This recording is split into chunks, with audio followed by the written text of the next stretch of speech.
Hi friends, welcome to the Gifted Essentials Library, and today's book review is a book I could go on about for a very long time.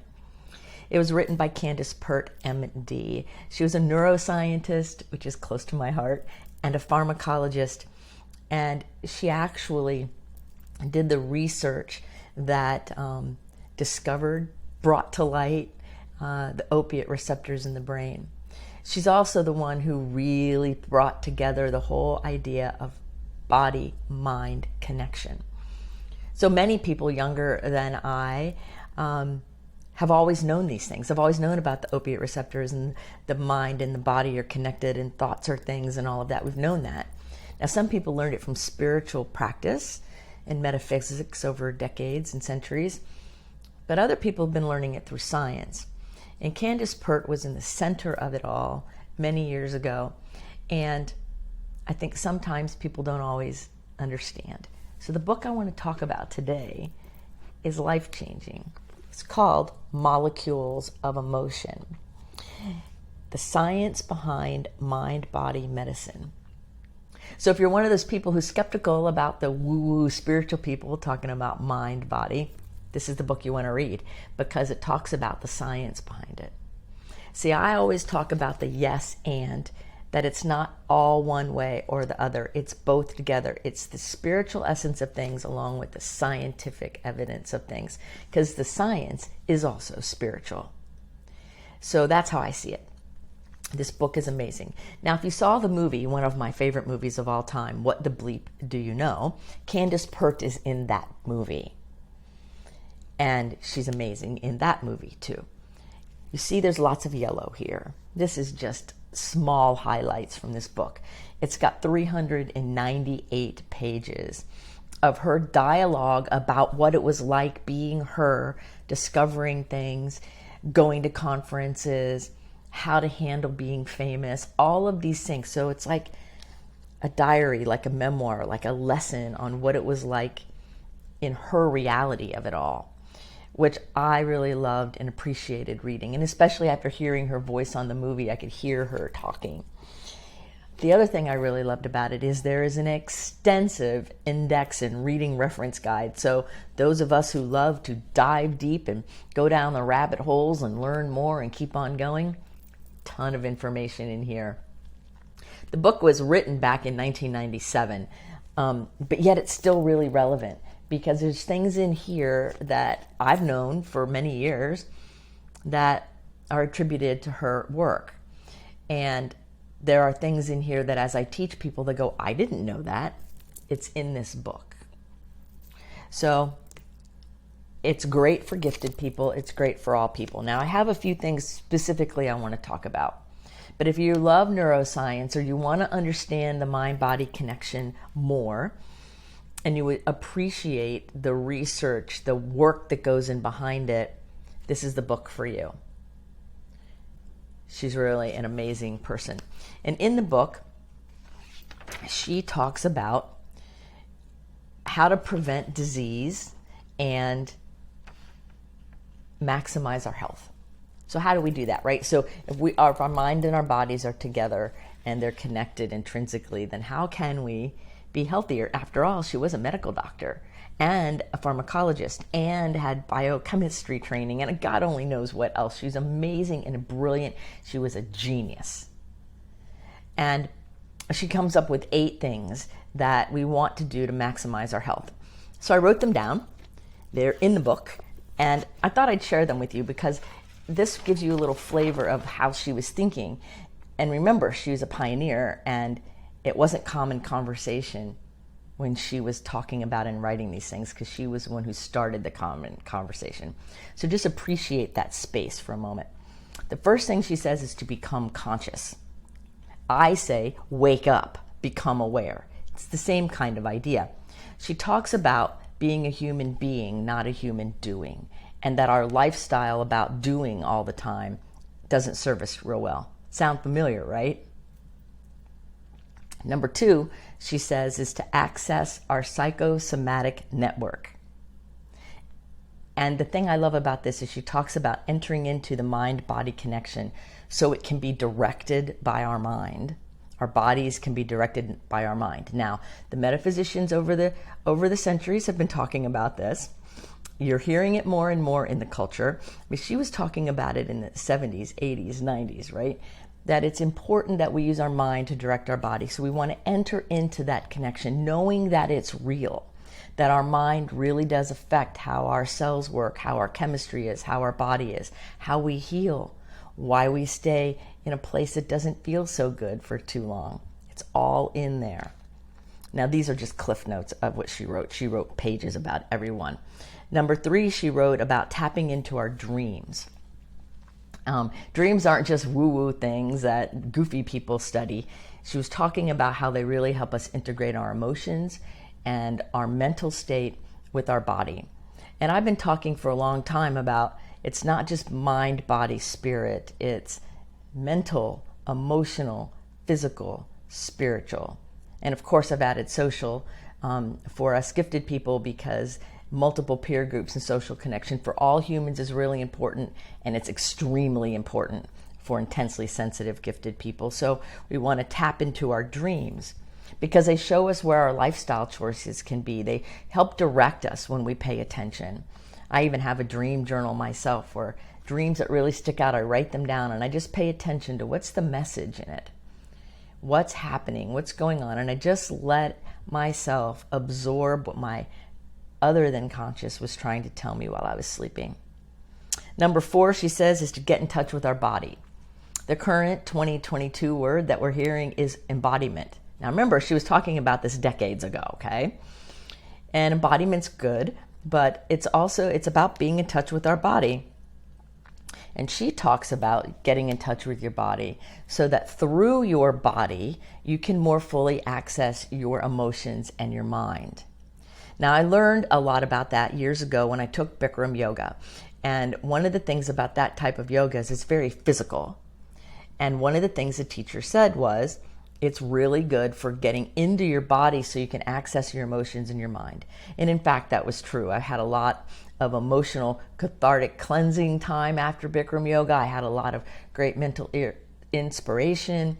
It was really powerful. So we want to get into our body, make friends with our body so it can help us connect more fully to our mind and our emotions. They're all intrinsically connected. We can't run away from that fact. So she talked at great length about that, and I think that's a really important thing because people now are talking about getting in our body, but they're really not talking completely about how it accesses our mind and our emotions. All three go together. They access each other. Do you hear the theme she's saying? From research, from science, from medicine. Oh, and then number 5 is reducing stress. And she talks about stressful lifestyle and recovery time. Of course, right? And she said the number 1 most effective way to reduce stress, I know a lot of you aren't going to love this, I love it though, is meditation. She talked about transcendental meditation and different forms of meditation that really work to reduce stress. I have clients of mine and friends of mine that say, I don't want to meditate, I don't like to meditate. Well, there's lots of ways to get that benefit from meditation, and it doesn't matter really if you don't want to or you don't like to. If you want to be healthy and sustain life and live a long time and have a full, rich emotional and mental and physical reality, meditation's a requirement. So I suggest you work on your judgment about meditation if it's negative, because it's not bad. It's our friend. It works in our favor.